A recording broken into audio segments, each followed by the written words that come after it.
কখনো আমরা ভাবি যে কোনো ব্যক্তি যিনি ধর্মের পথে চলেছেন, যদি তার দ্বারা কোনো ভুল হয়ে থাকে তাহলে নিয়তি তাকে সেই মুহূর্তেই কঠোর শাস্তি দেন।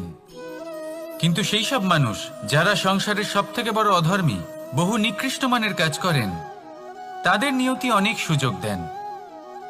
তাদের নিয়তি এরকম কঠোর প্রহার করেন না। এই ভাবনা কখনো না কখনো মনে আসেই। ভেবে দেখুন কেন? আসলে জীবনকে বেশিরভাগ মানুষ একভাবেই দেখে থাকেন, বিভিন্ন স্তরে একে দেখা উচিত। এবার আপনি বলুন, এই সংসারে কোনো অধর্মী কখনো প্রেরণার উৎস হতে পারেন? কখনোই নয়। যে মানুষ নিজের আত্মাকে মলিন করে ফেলেছেন, তিনি এই সংসারকে কিভাবে প্রেরণা যোগাবেন? উনি নিজেই বুঝতে পারেন না কোনটা করা উচিত, ধর্ম কোনটা। তাই নিয়তি তাকে একটা সুযোগ দেন, এটা বোঝার সুযোগ দেন যে কোনটা উচিত, কোনটা ধর্ম। সুযোগ দেন নিজের বিবেক জাগিয়ে তোলার, তাকে সুযোগ দেন নিজের অন্তরাত্মার ডাক শোনার। যখন তাতেও কাজ হয় না, তখন নিয়তির কাছে একটাই পথ বাকি থাকে, আর তা হল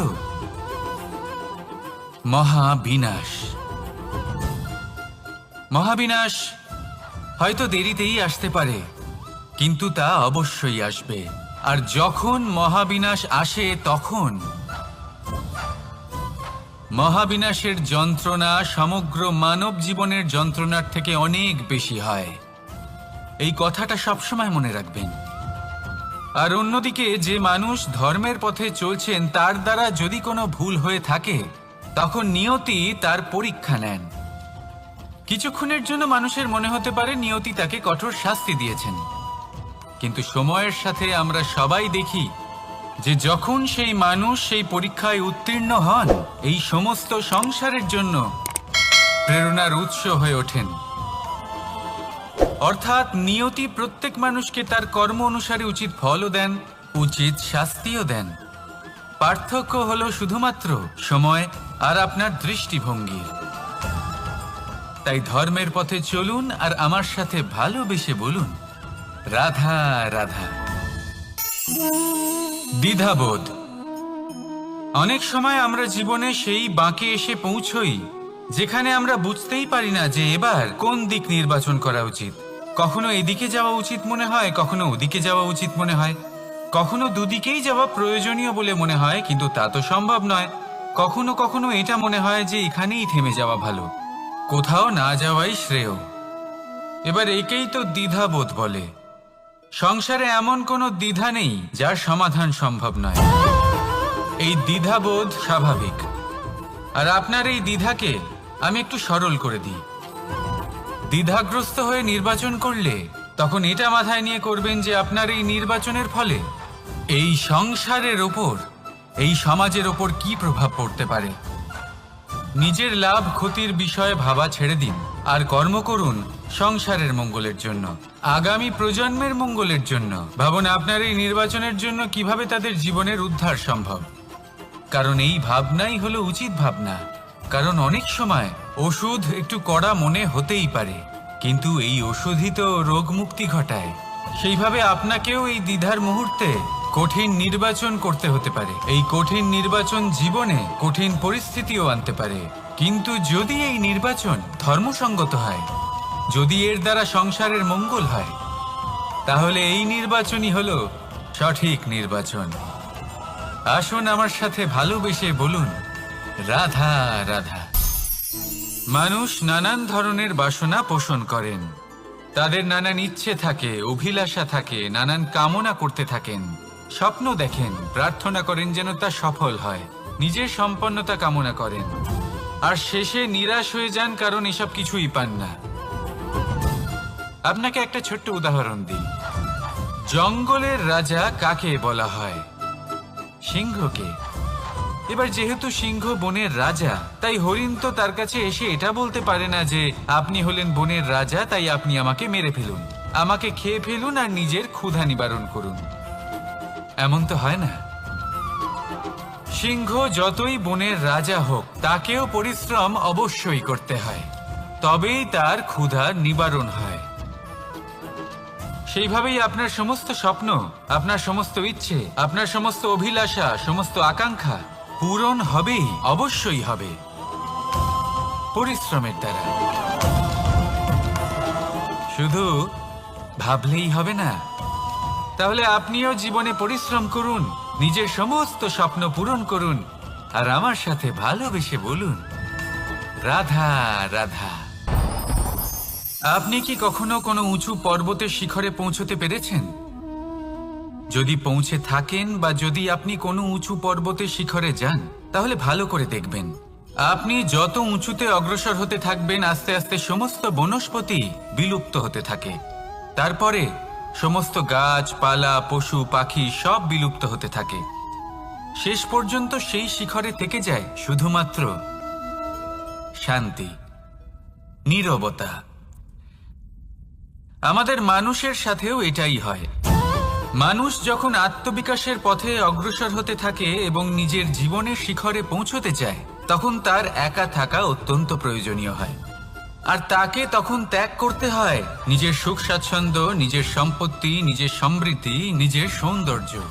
দেখুন, জীবনের শিখরে পৌঁছনো একেবারেই সহজ কাজ নয়।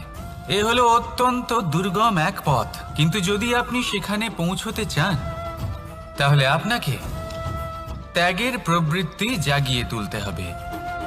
ত্যাগ কি সেটা জানতে হবে, কারণ ত্যাগের ফলেই মনে শান্তি আসে, আর সেই শান্তির ফলে মনে উৎপন্ন হয় প্রেম। আর এই প্রেমই হলো জীবনের অন্তিম লক্ষ্য। তাহলে আসুন আমার সাথে ভালোবেসে বলুন, রাধা রাধা। অধিকার, এটা না কোনো সাধারণ শব্দ, না কোনো ব্যবসা, নিজেই একটা অদ্ভুত ব্যাপার এই অধিকার। স্বয়ং ঈশ্বর মানুষকে জীবন বাঁচার অধিকার দিয়েছেন। কিন্তু যখন কোনো নারীর অধিকারের প্রশ্ন আসে, তখন সেই অধিকারের সাথে কর্তব্য জুড়ে যায়। এবার নারীর অনেক অধিকারের মধ্যে একটা অধিকার হলো নিজের স্বামী নির্বাচন করা।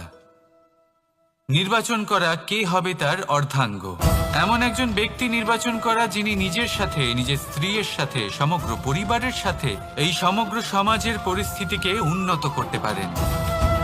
তাহলে ভাবুন, নিজের জন্য স্বামী বেছে নেওয়া কত বড় অধিকার, আর যোগ্য স্বামী বাছা তার থেকেও বড় কর্তব্য। তাই নারীর অধিকারের সাথে যখন কর্তব্য শব্দ জুড়ে যায়, অধিকার নামক শব্দের মাহাত্ম্য আরো বেড়ে যায়। আপনিও নিজের জীবনে নিজের অধিকারের সাথে কর্তব্যকে জুড়ে দেখুন। যদি এরকম করেন, তাহলে সমস্ত স্বপ্ন পূর্ণ হবে, আর মন প্রসন্ন হয়ে বলবে, রাধা রাধা। কর্ম, কর্ম সর্বদাই শান্ত মনে করুন। ভিতের সেই ইটের মতো করুন যে শান্তভাবে 7 হাত গভীরে অবস্থান করে। সবার চোখ যায় শিখরের সেই পতাকার দিকে, কিন্তু শিখরে থাকা সেই পতাকা প্রতীক হলো ভিতের মধ্যে থাকা সেই ইটের শক্তির, যে শান্ত মনে নিজের কাজ করে গেছে। তাই এইভাবেই নিজের কর্ম করুন শান্ত মনে, সন্তোষ ভাব নিয়ে। কলরব যা করার তা আপনার সাফল্যকে করতে দিন, কারণ যখন সাফল্যের এই জয় জয়কার চারিদিকে ছড়িয়ে পড়ে, তখন কর্মের এই মৌনতা আরো শক্তিশালী হয়ে ওঠে। তাহলে আসুন আমার সাথে ভালোবেসে বলুন, রাধা রাধা। পরীক্ষা এমন একটা শব্দ যেটা শুনে সংসারের বেশিরভাগ মানুষই ভয়ভীত হয়ে পড়েন। কারণটা কি? অসফলতার ভয়। পরীক্ষা এই শব্দের যদি আমি অন্য দিকটা দেখাই, তার তাৎপর্য এই নয় যে আপনার দুর্বলতা সবার সামনে তুলে ধরবে। এটা তো হলো সেই যুক্তি যা আপনার বল, সাহস, শক্তিগুলি সবার সম্মুখে তুলে ধরবে। আগে হ্যাঁ, এটাই হলো সেই যুক্তি। আপনি নিজেই কখনো দেখবেন, পরীক্ষার সময় আপনার অন্তরের অনেক গুণ বাইরে বেরিয়ে আসে। এমন কোনো শক্তির উদ্ভব হয় যার বিষয়ে আপনি নিজেও জানতেন না, ঠিক কিনা? তাই এই পরীক্ষাকে কখনো ভয় পাবেন না। বিশ্বাসের সাথে নির্ভীক হয়ে এটার সম্মুখীন হন। দিনের শেষে এই পরীক্ষা শুধুই আপনাকে উজ্জ্বল করবে, আপনাকে আরো শ্রেষ্ঠ করে তুলবে। তাহলে আসুন আমার সাথে ভালোবেসে বলুন, রাধা রাধা। জলে জলকেলি করতে কে না ভালোবাসেন? আমাদের মধ্যে প্রত্যেক মানুষ চান কোথাও একটা সরোবরে, কোনো নদীতে, জলের মাঝে জলক্রীড়া করে আনন্দ উপভোগ করতে, তাই তো? এবার বলুন, আমাদের মধ্যে এমন কে কে আছেন যারা সাগরের ঢেউয়ের মধ্যে এক পাড় থেকে অন্য পাড়ে সাঁতার কেটে যাবার সাহস রাখেন? কে আছেন এমন? এবার এই কাজ তো হলো অত্যন্ত কঠিন। আমরা পার পছন্দ করি, জলকেলি করতে ভালোবাসি, কিন্তু পাড়ের কাছে, সমুদ্রের ঢেউয়ে নয়। কিন্তু একটা কথা মনে রাখবেন, যেই দিন এই পাড়ের কথা ভুলে গিয়ে আমরা সাগরের ঢেউয়ের সাথে লড়াই করার সাহস রাখব, সেই দিনই সাগরের ঢেউয়ের সাথে লড়াই করার শক্তিও আমরা পেয়ে যাব।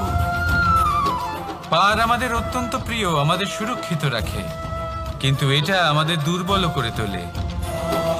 তাই এই পারের মায়া ত্যাগ করুন আর সাগরের ঢেউয়ের সাথে লড়াই করার সংকল্প নিন। নিজের প্রতি বিশ্বাস রাখুন, তারপর দেখুন কি হয়।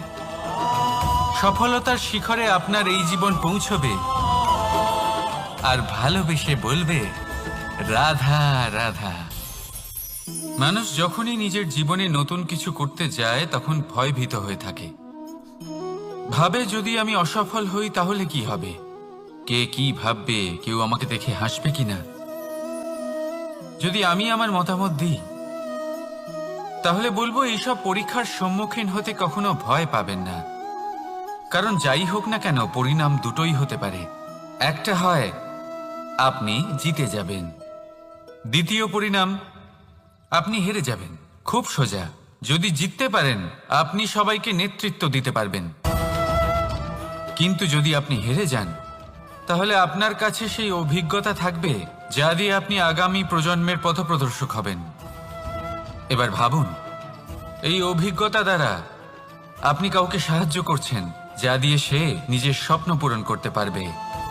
খুব পুণ্যের বিষয় এটা। একটা সহজ কথা জেনে রাখুন, জয় হোক বা পরাজয় দুটো একই দিকে নিয়ে যায়, আর সেটা হলো জয়ের দিকে। শুধু নিজের দৃষ্টিভঙ্গি শুভ করে তুলুন আর নিজের পরীক্ষাগুলিকে সীমিত করে তুলবেন না। নিজের এই সীমাগুলিকে আহ্বান জানান, নিজের ব্যক্তিত্বকে বিশাল করে তুলুন, শক্তিশালী করে তুলুন। আর আমার সাথে ভালোবেসে বলুন, রাধা রাধা।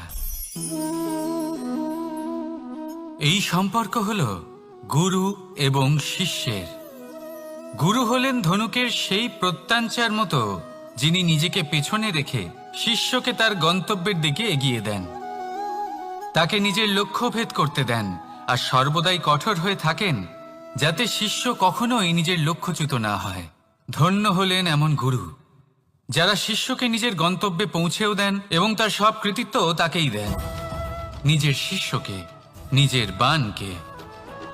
তাহলে আপনারা চিরকাল এরকম গুরুকে মনে রাখবেন, সর্বদা তাদের সম্মান করবেন, সর্বদা তাদের ভালোবাসবেন, কখনো জীবনে পিছিয়ে পড়বেন না আপনি। আসুন আমার সাথে ভালোবেসে বলুন, রাধা রাধা। আপনি কখনো আতর মেখেছেন? একটা শ্রেষ্ঠ আতরের গুণ হলো ওকে মাখার পরে অনেক দিন পর্যন্ত তার সুবাস থেকে যায়। তারপরে আপনি বস্ত্র বদল করুন বা রেখে দিন, তার সুবাস থেকেই যায়। এবার ধরে নিন এই আতর হলো আপনার কর্ম, আর আপনার শরীর, আপনার বস্ত্র হলো আপনার জিহ্বা। যত শ্রেষ্ঠ আপনার কর্ম হবে তত বেশি এই সংসার আপনাকে জানবে। আপনার কর্ম যদি সর্বশ্রেষ্ঠ হয় তাহলে সারা জীবন মনে রাখবে আর জীবনের পরেও আপনাকে ভুলবে না। এই কর্ম ধর্ম ভেবে পালন করবেন, কারণ এই চিন্তা ভাবনাই সত্য হয়ে সামনে আসে। সেই জন্য ভাবনাকে পুষ্ট করুন, যুক্তিবোধ শ্রেষ্ঠ করে তুলুন। সবকিছু নিজে থেকেই হয়ে যাবে, পথ আপনা থেকেই সামনে চলে আসবে, কর্ম নিজে থেকেই হতে থাকবে। শুধু কর্ম ধর্ম মনে করে পালন করতে থাকুন। আর আমার সাথে ভালোবেসে বলুন, রাধা রাধা। এই জীবন, এই জীবন দেখতে গেলে কিন্তু খুবই কঠিন। এই জীবন কি করি হে নারায়ণ, এটাকে একটু সহজ কি করে করে তোলা যায়, এই প্রশ্নই তো আসছে মনে। এর উত্তর স্বয়ং সেই মানুষের মধ্যেই লুকিয়ে, তার সিদ্ধান্তে, তার নির্বাচনের মধ্যে লুকিয়ে। এবার জীবনের যে কঠিন সময়গুলো থাকে সেগুলো সেই প্রসঙ্গের মতোই হয়। যেমন ধরুন, আপনি হাঁটছেন হাঁটছেন আর হঠাৎ করে পায়ে কাঁটা ফুটে গেল। এবার আপনি কি করবেন? এমনও ব্যক্তি আছেন যারা সেই কষ্টের কারণে, সেই কষ্ট পাওয়ার ভয় পিছিয়ে আসেন। এমনও কিছু ব্যক্তি থাকেন যারা সেই আঘাতে নিরাময় করার জন্য সময় নষ্ট করবেন, কতটা জানি না। এমনও কিছু ব্যক্তি থাকতে পারেন যিনি হয়তো সেই কাঁটাকে তুলে নিয়ে তার ব্যবহার গজালের মতো করবেন, তাকে দেওয়ালে পুঁতে একটা সুন্দর ছবি লাগাবেন, যাতে সেই দেওয়াল আরো সুন্দর দেখতে মনে হয়। এটাই জীবনের সাথেও হতে পারে।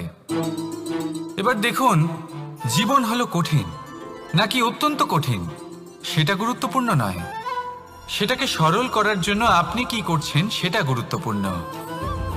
জেনে রাখুন, আমরা সবাই মরণশীল, আমাদের সবার মৃত্যু হবে, প্রত্যেককেই এক না একদিন অবশ্যই মরতে হবে।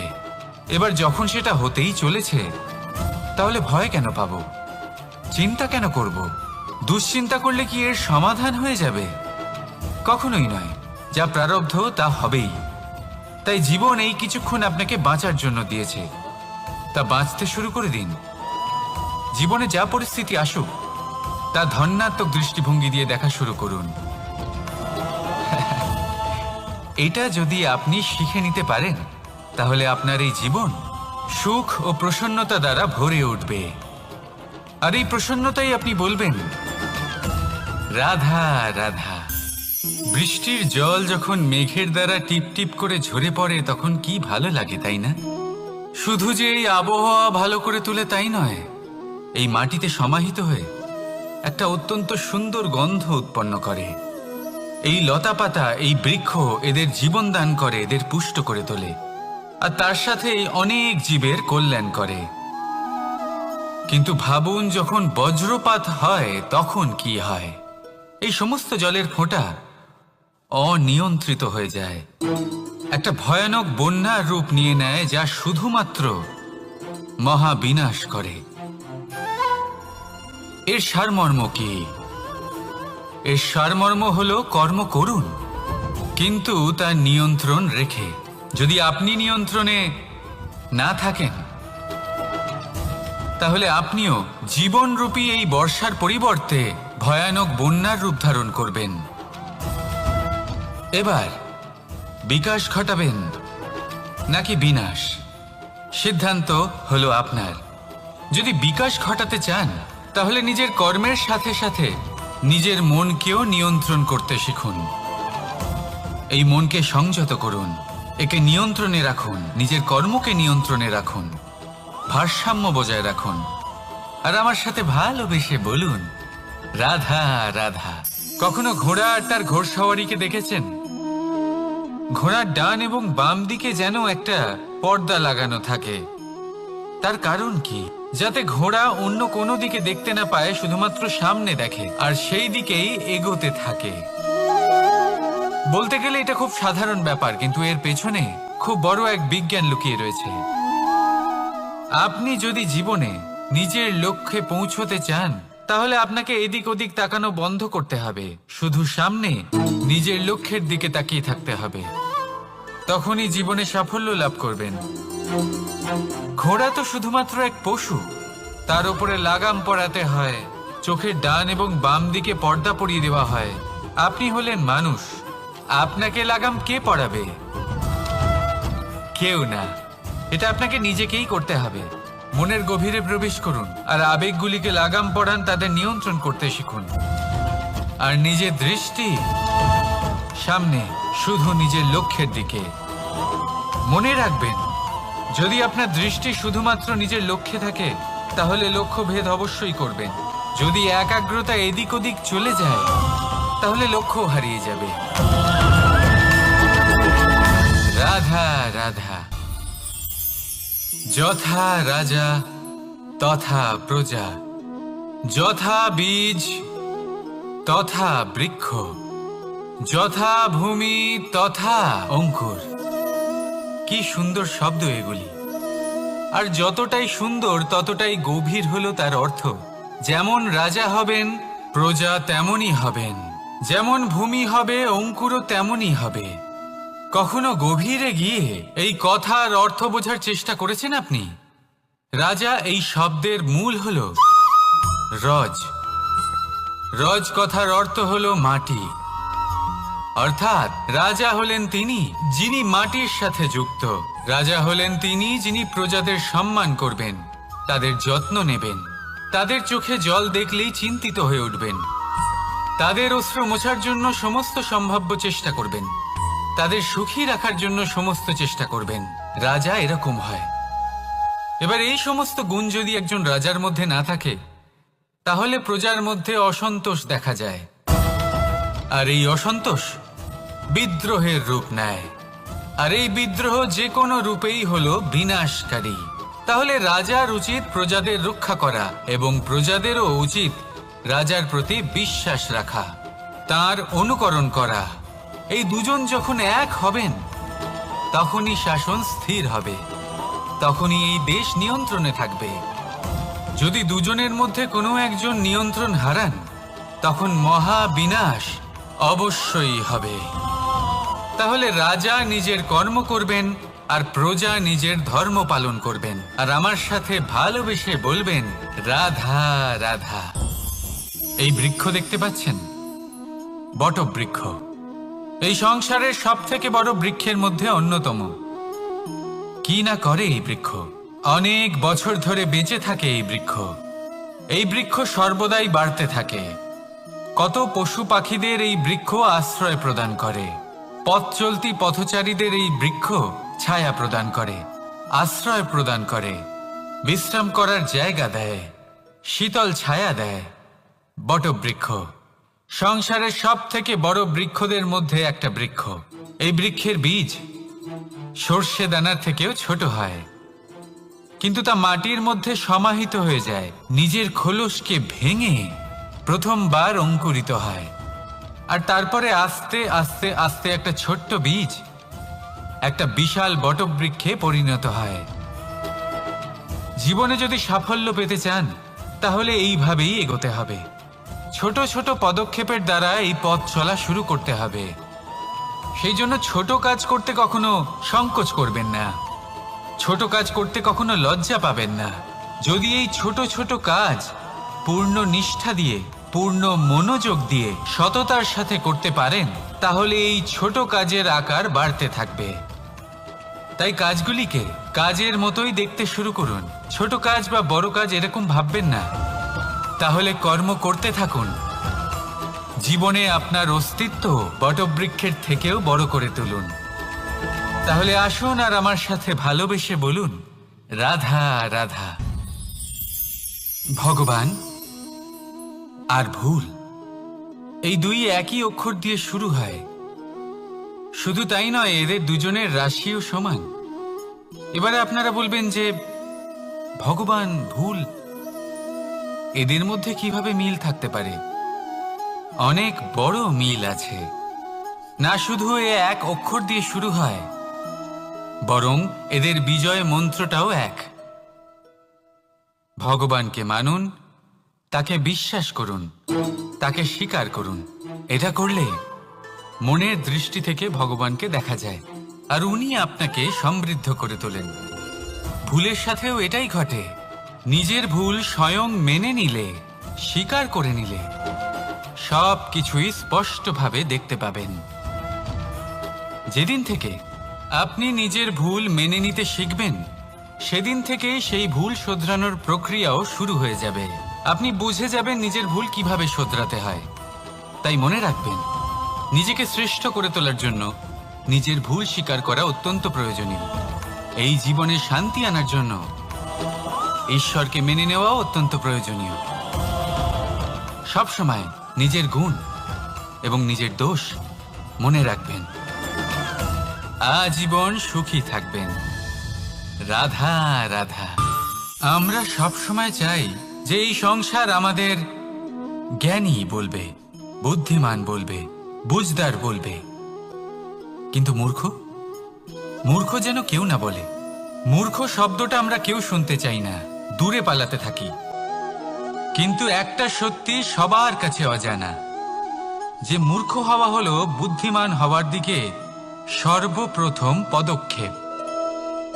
আপনি যত খুশি দিগ্গজ জ্ঞানী মানুষদের সাথে আলাপ করুন, যত ইচ্ছে কথা বলুন, যতই জ্ঞানের কথা আলোচনা করুন, অভিজ্ঞতা মূর্খ হবার পরেই পাওয়া যায়, তাই নয় কি? মূর্খ হবার পরে আপনি এটা বুঝতে পারবেন যে কি করা উচিত নয়। জ্ঞানী ব্যক্তি আপনাকে এটা বলবেন যে কি করা উচিত। আর এই সংসারে কি করা উচিত তার থেকেও অনেক বড় জ্ঞান হলো কি করা উচিত নয়।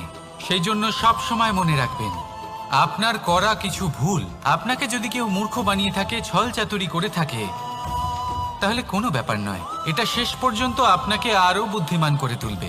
এই মুহূর্তে ধন্যাত্মক থাকুন, এই সংসার আপনাকে অবশ্যই জ্ঞানী বলবে। রাধা রাধা। আপনি কি কখনো একজন মালিকে একটা বাগানের যত্ন নিতে দেখেছেন? যদি কখনো একটা গাছে উই ধরে যায়, মালি তখন শুধু সেই গাছের নয়, সমস্ত বাগানের চিকিৎসা করায়। আপনারা হয়তো বলবেন, এ কেমন মূর্খতা? যখন উই একটা গাছে লেগেছে, সমস্ত বাগানের চিকিৎসা কেন করাতে হবে? এ তো অযথা পরিশ্রম করা। কিন্তু মালি খুব ভালো করে জানে যে উই হয়তো একটা গাছে লেগেছে, কিন্তু তা সমস্ত বাগানকে নাশ করে দিতে পারে। এবার মালির এই শিক্ষা, এই জ্ঞান অন্য অনেক জায়গাতে প্রযোজ্য। এই সংসারে আমরা শুধুমাত্র নিজের পরিবারের কথাই চিন্তা করি, তাদের যত্ন নিই, চেষ্টা করি যেন তারা ভালো থাকেন, সুখে থাকেন।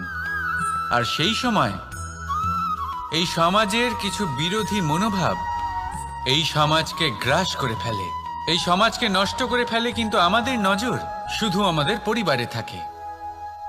সেই জন্য যখন কথা ওঠে রাষ্ট্রের, দেশের, তখন তার জন্য সিদ্ধান্ত নিতে হবে, তখন তার জন্য ত্যাগ করতে হবে।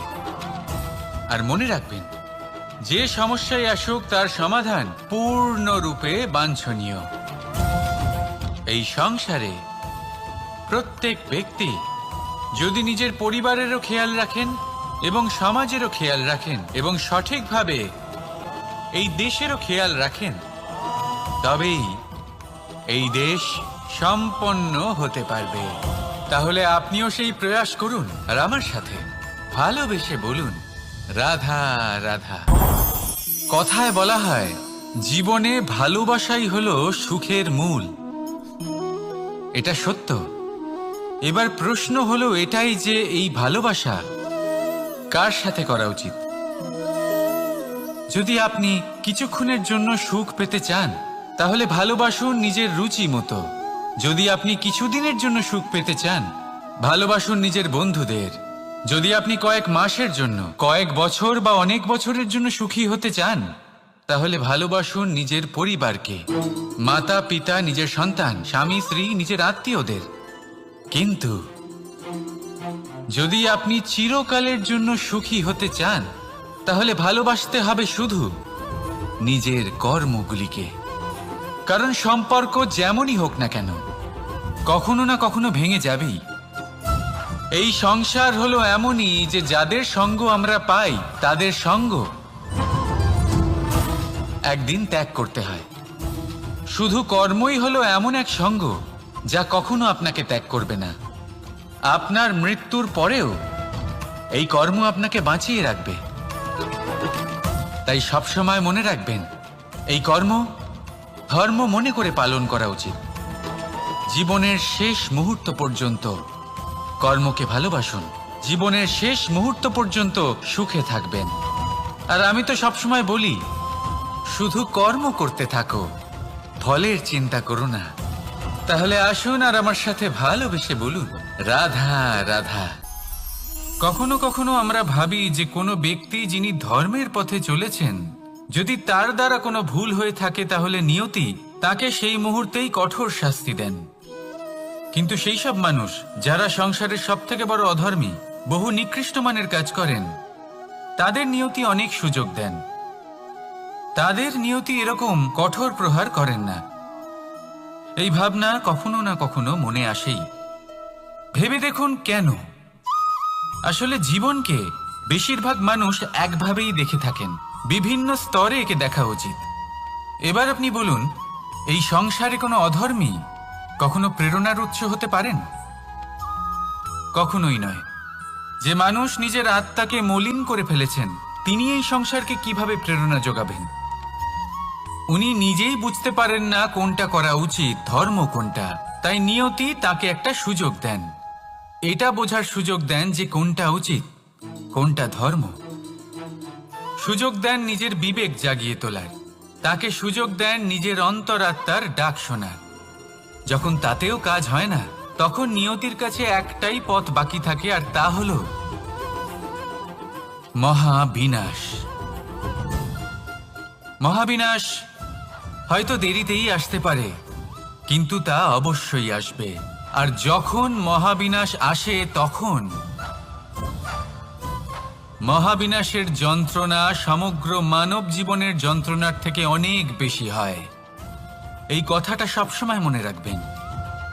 আর অন্যদিকে যে মানুষ ধর্মের পথে চলছেন, তার দ্বারা যদি কোনো ভুল হয়ে থাকে, তখন নিয়তি তার পরীক্ষা নেন। কিছুক্ষণের জন্য মানুষের মনে হতে পারে নিয়তি তাকে কঠোর শাস্তি দিয়েছেন, কিন্তু সময়ের সাথে আমরা সবাই দেখি যে যখন সেই মানুষ সেই পরীক্ষায় উত্তীর্ণ হন, এই সমস্ত সংসারের জন্য প্রেরণার উৎস হয়ে ওঠেন।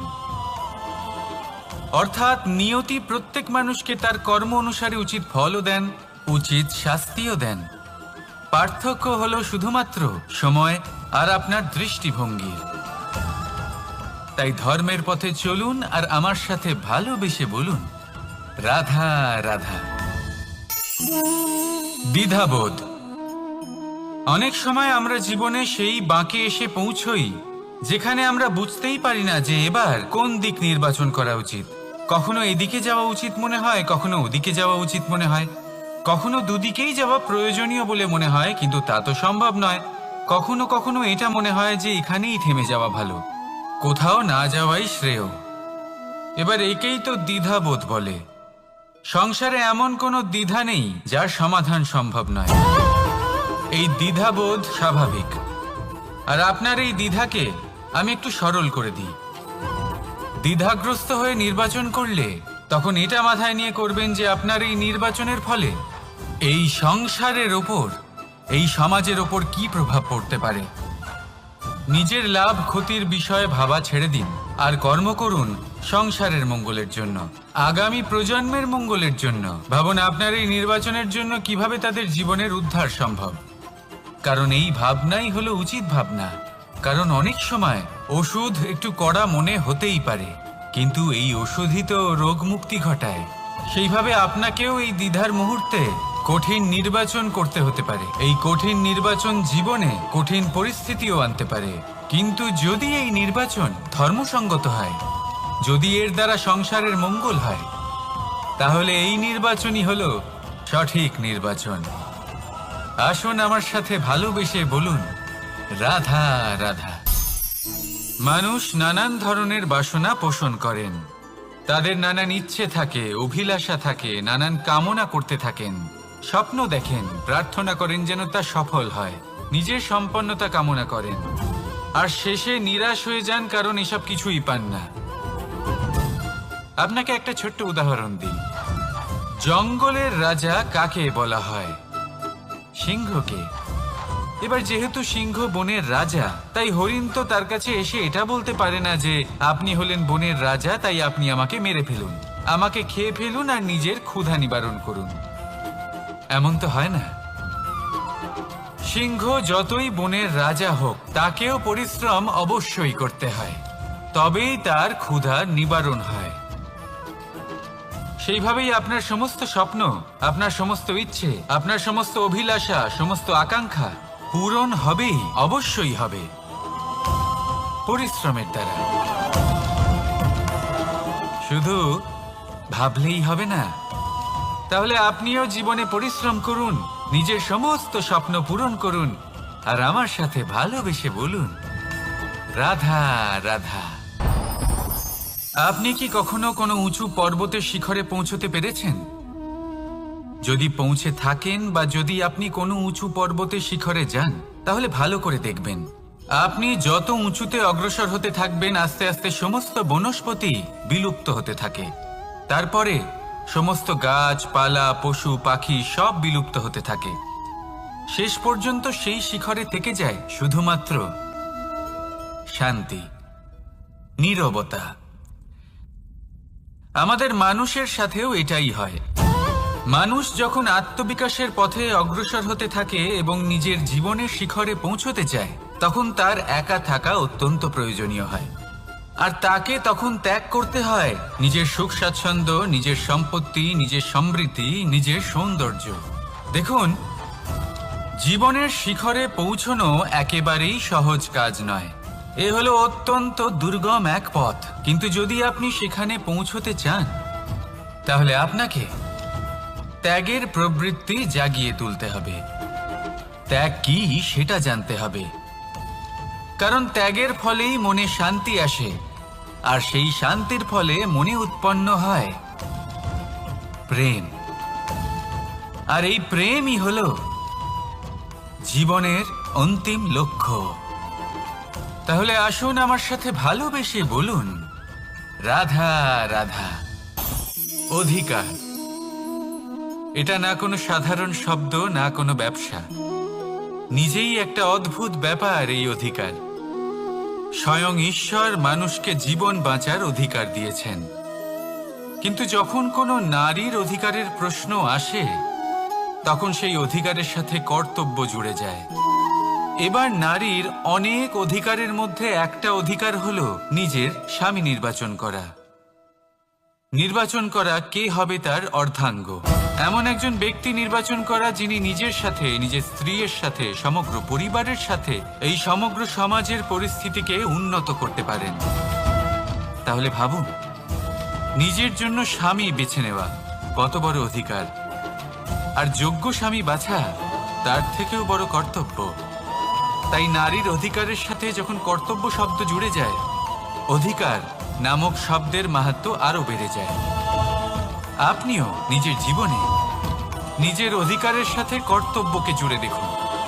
যদি এরকম করেন, তাহলে সমস্ত স্বপ্ন পূর্ণ হবে, আর মন প্রসন্ন হয়ে বলবে, রাধা রাধা।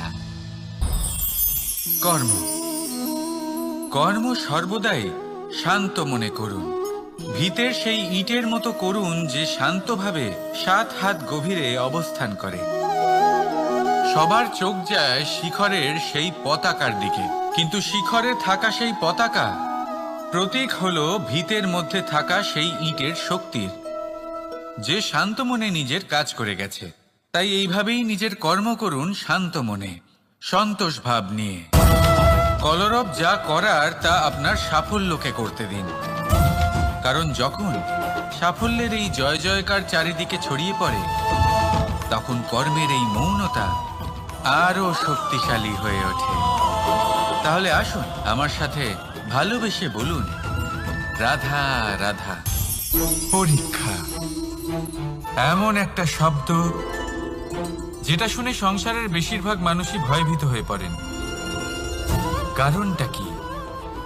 অসফলতার ভয়। পরীক্ষা এই শব্দের যদি আমি অন্য দিকটা দেখাই, তার তাৎপর্য এই নয় যে আপনার দুর্বলতা সবার সামনে তুলে ধরবে। এটা তো হলো সেই যুক্তি